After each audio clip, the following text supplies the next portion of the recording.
Grigor Dimitrov, up 2-0, had to retire in the third set in the fourth round match against Jannik Sinner because of injury. And this is the fifth time that Grigor Dimitrov had to retire at Wimbledon, and it's also the fifth consecutive Grand Slam tournament where Grigor had to retire. And one thing that's not often talked about in the game of tennis is the luck factor. This is something that a lot of people don't like to talk about because of the belief that it takes away from the accomplishment of the player when the word luck is introduced. But at the same time, players can get lucky here and there. They can also get extremely unlucky. And it is my belief that over the course of a long career, the bad luck and the good luck evens out. But in the case of injuries, it's a little bit different because some players will have more bad luck with injuries than others. Now, you could make the argument that you could do preventative things. For example, Novak Djokovic has not been injured as much as Rafael Nadal for sure, but even Roger Federer and for sure Andy Murray had suffered a lot more injuries compared to Novak.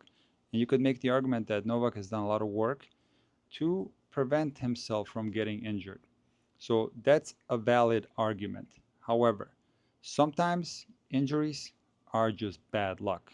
For example, stepping wrong on the court, slipping. Sometimes freak accidents like this happen. But there's another thing. Fortunately for some players, and unfortunately for other players, some players are more prone to injuries than others. It's just the way the player is made up, genetically speaking, and there's only so much that you can do. Some players will just get injured more than others. And in the case of Grigor Dimitrov, unfortunately, he is one of these unlucky players. And look, I picked Jannik Sinner to win this tournament, and I was ready to come here and tell you that my prediction was completely off.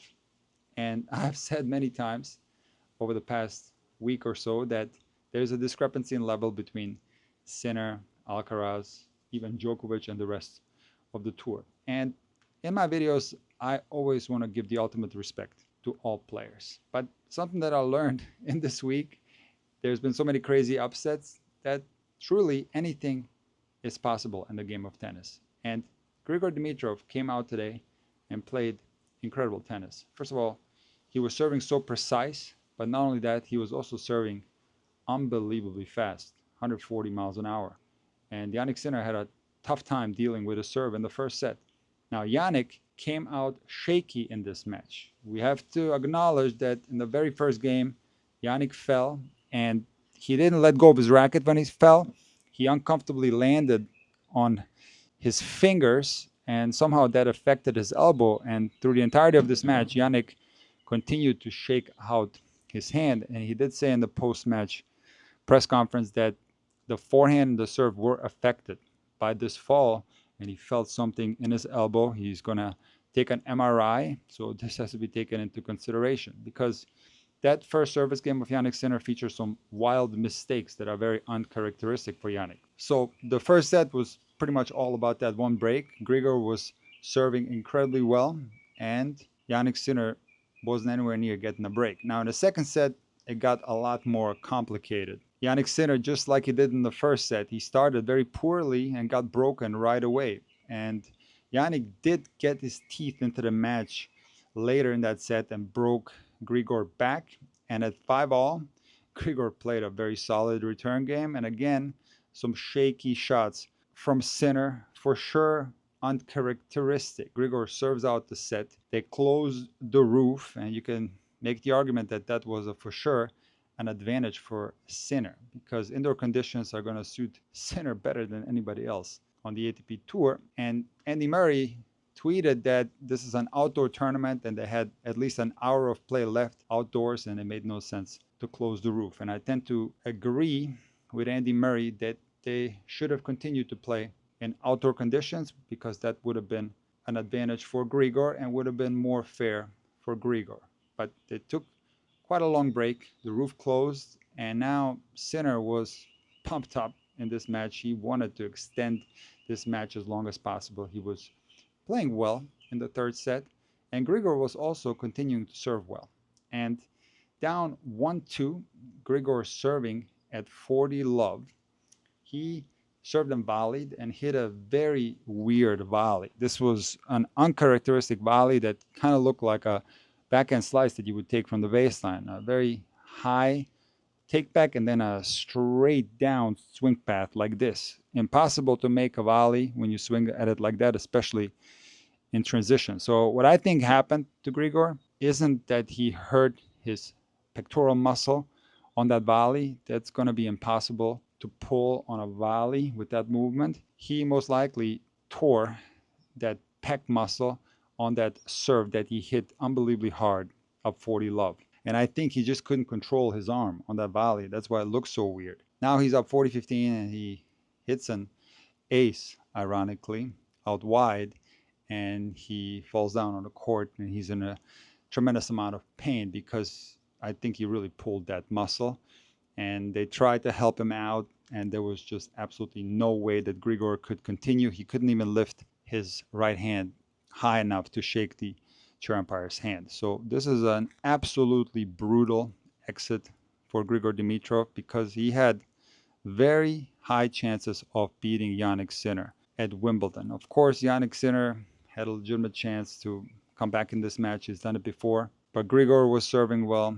He was giving Jannik trouble in his own service games. And it's just very unfortunate the way this match ended. Now, looking ahead for Grigor, I hope that he gives himself a lot of time to heal up.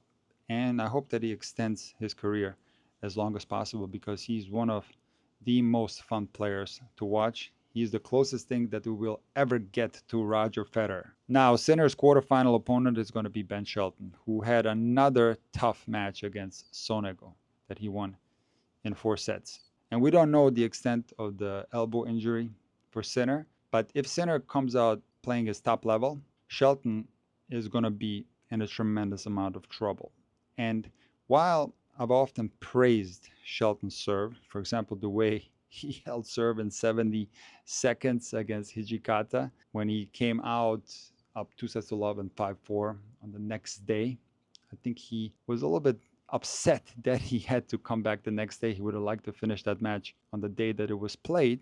But that service game right there should be every service game from Shelton. But unfortunately, it isn't. He unnecessarily puts a lot of variety and control into his service games. And I'm going to dive deep into the Shelton serve stats to tell you why I think that this strategy will not work against the top level Sinner. He's not going to have a lot of chances to beat him unless he serves differently. So the Ben Shelton serve is unbelievably dangerous. We've seen this when Shelton rose to the superstar status that he has now when he faced Djokovic in the US Open semifinals. He was back then already serving 145. But despite that, Ben Shelton only averages 9.7 aces per match, which puts him at number 13 in the world. Number 1 is Pericard with 17 aces per match. Number 2 is Reilly Opelka, and number 3 is Menchik.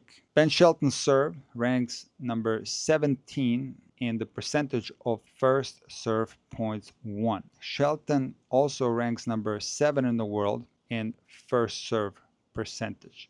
So these numbers tell you that Ben Shelton gets a lot of first serves in play, but he is not at the absolute top of the stats regarding first serve points won, which tells you that Ben Shelton doesn't always bring the heat, and Ben Shelton goes for control. And when the Shelton serve comes back in play, depending on his day form, he can lose quite a few points, even on his own service games. Now, first serve percentage is a stat that can be interpreted in many different ways. So you would think that the best servers in the world would have the best first serve percentage, but that's not true. Sebastian Baez ranks number 1 in first serve percentage. Now, Zverev is number 2, which is incredible because Zverev also serves very fast, but in the case of Baez, he goes for control on the first serve. So you can get a high first serve percentage by focusing on control.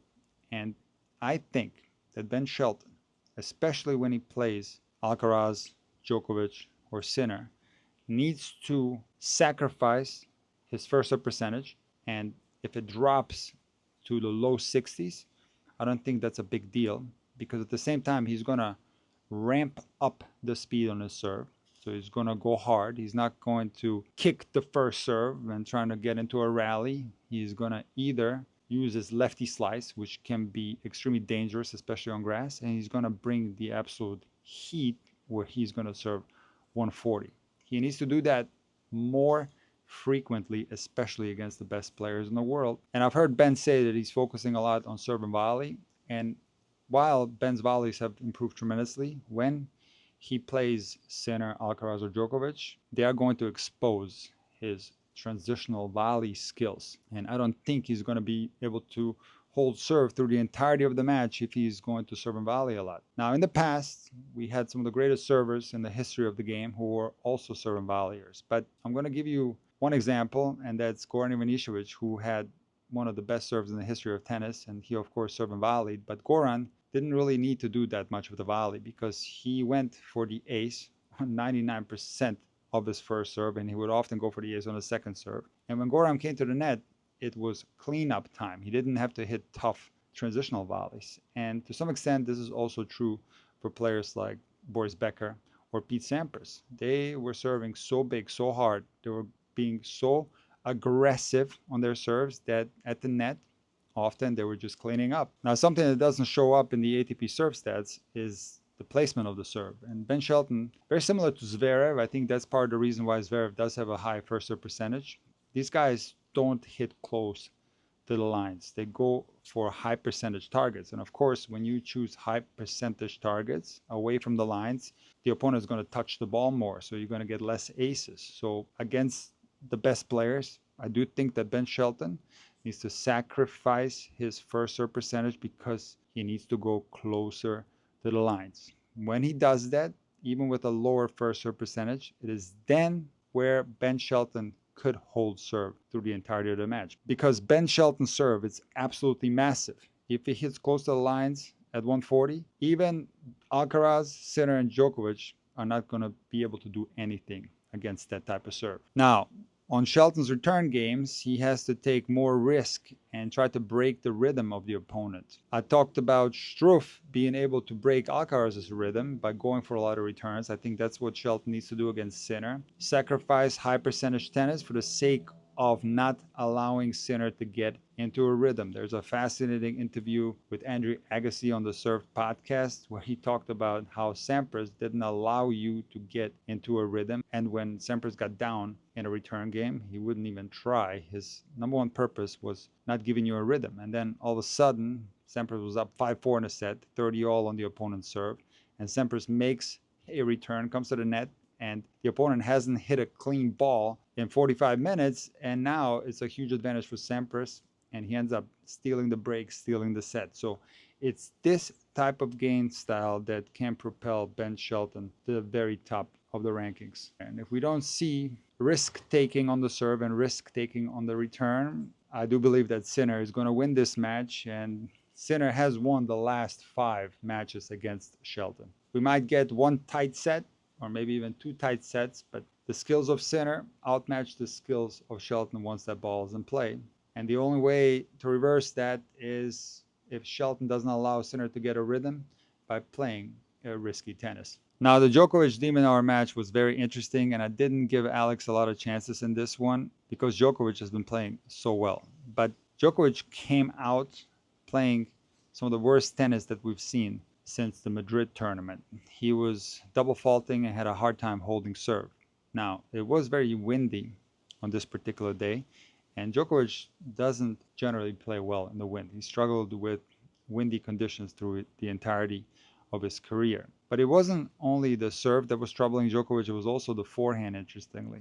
But what's so fascinating about Djokovic is his ability to stay in the match and get his teeth into a match. How many other guys would have found themselves down 2 sets to love against de Minaur in this match, who was playing incredibly well, mixing up the game, hitting a lot of backhand slices around the half court, which is a tough ball, it turns out, even for Novak Djokovic. That's how Tatiana Maria was able to win the title in Queens. The slice is a shot that's very difficult to handle, especially on the grass. But if you look how much effort Djokovic put into finding his level in that second set, it is truly remarkable, because he continued to serve poorly in that second set. He lost his serve 2 more times after losing it 3 times in the first set. But still, somehow, he was able to steal this set, not being anywhere near his best.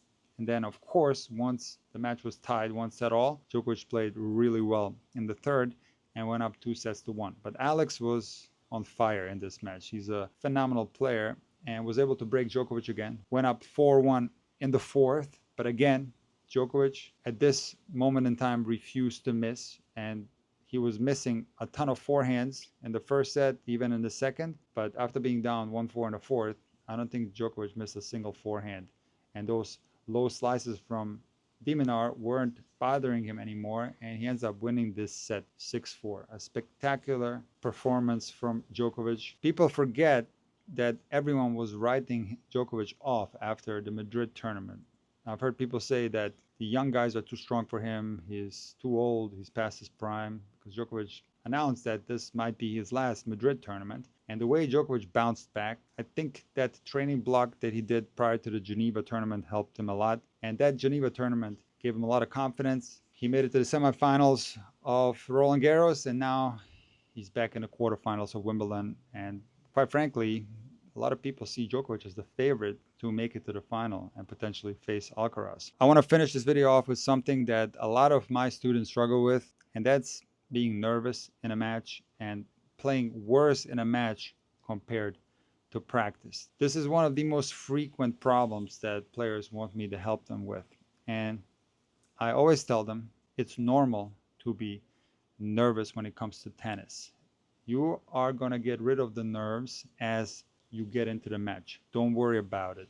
This is something that happens to everyone, including some of the best players of all time. And I'm going to point out 2 players that were nervous today. So can you believe that Novak Djokovic was nervous before this match? He said it in the on-court post-match interview. And why was Novak nervous? Well, because he never faced Alex on grass before, and this just shows you how much respect Novak has for Alex's game. I've done many videos where I talked about people calling Alex de Minaur the worst top 10 player in the history of tennis, but this goes to show you how much respect Novak had for Alex's game on grass, and the fact that he was nervous because he's never faced him on this surface. Now, you could see that Novak was far from his best, but he found his best level and ended up winning the match. Now, another player that played really well today was Mirra Andreeva, and she also said that she was nervous through most of the match against Navarro, and something that helped Mirra was imagining that she's down in the score, which helps her to not only shake off the nerves, but also play with more intensity. And interestingly, Mirra didn't realize that she won the match because, again, she forgot the score because throughout the entire match she was telling herself that she was down in the score. So for everyone that's worried about performing worse in matches compared to practice, this is normal. Different circumstances will decrease your performance in a match, but you gotta be patient and accept that nerves are part of tennis and learn how to handle them and try to find your best tennis. I'm gonna link one of my videos with some tips on how to perform better in matches in the end screen. I will see you guys in the next video.